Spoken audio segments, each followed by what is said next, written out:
Hello everyone, welcome to career wisdom. তোমাদের সঙ্গে রয়েছি আমি সুব্রত। বন্ধুরা, নতুন একটা চাকরির বিজ্ঞপ্তি নিয়ে চলে এলাম। রাজ্যের জেলা পরিষদ অফিসের অধীনে নতুন চাকরির বিজ্ঞপ্তি প্রকাশিত হয়েছে, যেখানে তোমাদের আনন্দধারা প্রকল্পে তোমাদের রিক্রুটমেন্টটা করা হচ্ছে গ্রুপ সি লেভেলের পোস্টে। এখানে অনলাইনে অ্যাপ্লাই করতে হবে। তো আজকের ভিডিওতে এই নতুন নিয়োগের অফিসিয়াল বিজ্ঞপ্তি নিয়ে বিস্তারিত আলোচনা করব। তোমাদের এখানে কোন পোস্টে রিক্রুটমেন্ট করা হচ্ছে, অ্যাপ্লাই করতে গেলে যোগ্যতা কী লাগবে, সঙ্গে বয়সসীমা কী চাওয়া হয়েছে, কত বেতন দেওয়া হবে, সিলেকশন প্রসেস কী রয়েছে, আবেদন করার শেষ তারিখ কবে এবং কোন ওয়েবসাইটের মাধ্যমে তোমাদের এখানে অ্যাপ্লাই করতে হবে, সমস্ত কিছু পরপর জানাবো আজকের এই ভিডিওটির মাধ্যমে। তো ভিডিওটি ভালো লাগলে অবশ্যই লাইক এবং শেয়ার করে দিও। সেই সঙ্গে নতুন দর্শক হয়ে থাকলে লেটেস্ট ভিডিওর আপডেট সবার প্রথমে পাওয়ার জন্য চ্যানেলটিকে সাবস্ক্রাইব করে নিয়ে পাশে থাকা বেল আইকনে ক্লিক করে অল নোটিফিকেশন অপশানটিকে অন করে রাখবে। লেটেস্ট আপডেট তোমরা সবার প্রথমে পেয়ে যাবে। তো বন্ধুরা, অনস্ক্রিন তোমরা দেখতে পাচ্ছ অফিসিয়াল নোটিশ ওপেন করলাম। দেখো, তোমাদের নোটিফিকেশান পাবলিশ হয়েছে নদিয়া জেলা পরিষদ থেকে। বলা হয়েছে Anandadhara district office, district mission management unit and district rural development sell. এখানে তোমাদের বলা হচ্ছে নোটিশ, বাঁদিকে তোমাদের এখানে কিছু নেই, ডান দিকে রয়েছে ডেট। এখানে বলা হচ্ছে তোমাদের রিক্রুটমেন্ট করা হবে কমিউনিটি অডিটর, এই পোস্টে তোমাদের রিক্রুটমেন্টটা করা হচ্ছে। দেখো, তোমাদের এখানে বলা হচ্ছে এখানে তোমাদের অ্যাপ্লাই করতে গেলে অবশ্যই মহিলা প্রার্থী হতে হবে, ঠিক আছে, এবং তোমাদের এসএইচজির একজন অ্যাক্টিভ মেম্বার হতে হবে। দেখো, তোমাদের এখানে বলা হচ্ছে অবশ্যই তোমাদের লোকাল ডায়ালেক্টে অর্থাৎ স্থানীয় ভাষায় কথা বলতে জানতে হবে, অর্থাৎ বাংলা ভাষায় লিখতে পড়তে বলতে জানতে হবে। সঙ্গে বলা হচ্ছে অবশ্যই তোমাকে মহিলা প্রার্থী হতে হবে। আর সেই সঙ্গে বলা হচ্ছে যে NRLM ফোল্ড এর আন্ডারে এসএইচজির অ্যাক্টিভ মেম্বার হতে হবে। আর তোমাদের এখানে অবশ্যই নদিয়া জেলার স্থায়ী বাসিন্দা হতে হবে। তারপরে দেখো, তোমাদের এখানে বয়স বলা হয়েছে 25 থেকে 40-এর মধ্যে বয়স হতে হবে 1/1/2025 এই তারিখ অনুযায়ী। এবং সেই সঙ্গে তোমাদের এখানে যোগ্যতা বলা হয়েছে তোমাদের অ্যাটলিস্ট এইচএস পাস করতে হবে যে কোনো স্বীকৃত প্রতিষ্ঠান থেকে, ঠিক আছে।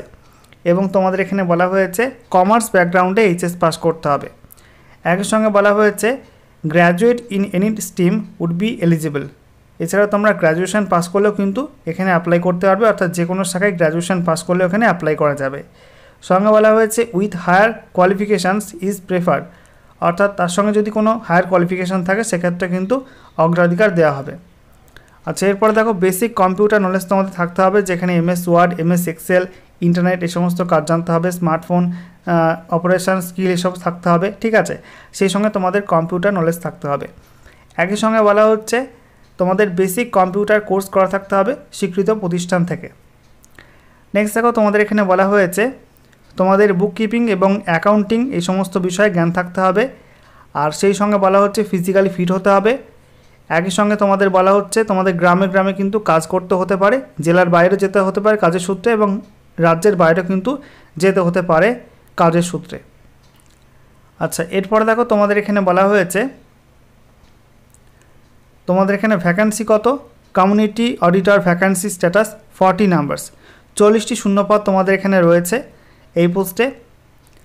তারপরে দেখো তোমাদের এখানে বলা হচ্ছে ফর্ম ফিল আপ করতে হবে অনলাইন মোডে https://nodiadrdccadr.com এই ওয়েবসাইটের মাধ্যমে তোমাদের অনলাইনে অ্যাপ্লাই করতে হবে। লাস্ট ডেট রয়েছে আগামী 17/9/2025, এই ডেট পর্যন্ত অনলাইন মোডে অ্যাপ্লাই করা যাবে।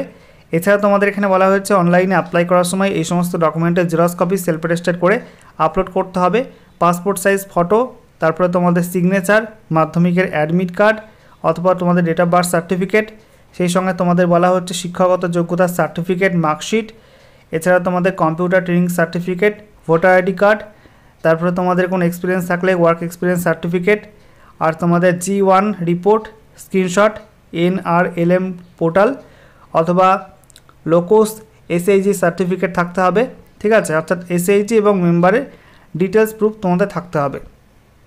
আচ্ছা, এরপরে দেখো তোমাদের এখানে সিলেকশন প্রসেস কী রয়েছে। বলা হচ্ছে প্রথমে লিখিত পরীক্ষা, তারপরে তোমাদের কম্পিউটার টেস্ট এবং তারপরে ইন্টারভিউ নেওয়া হবে। লিখিত পরীক্ষা 60 নাম্বার, যেখানে তোমাদের 10 নাম্বার থাকবে জেনারেল ইংলিশ, জেনারেল নলেজ এবং কারেন্ট অ্যাফেয়ার্সে 10 number, numerical ability 20 number, bookkeeping এবং অ্যাকাউন্টিং 20 নাম্বার, কম্পিউটার টেস্টে 20 নাম্বার থাকবে, ইন্টারভিউতে 20 নাম্বার থাকবে।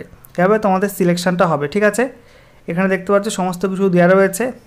তো তোমরা অ্যাপ্লাই করতে ইচ্ছুক হলে অবশ্যই তোমরা এই নোটিফিকেশানটা ভালো করে দেখে নেবে, তারপরে তোমরা এখানে অ্যাপ্লাই করতে পারবে, ঠিক আছে।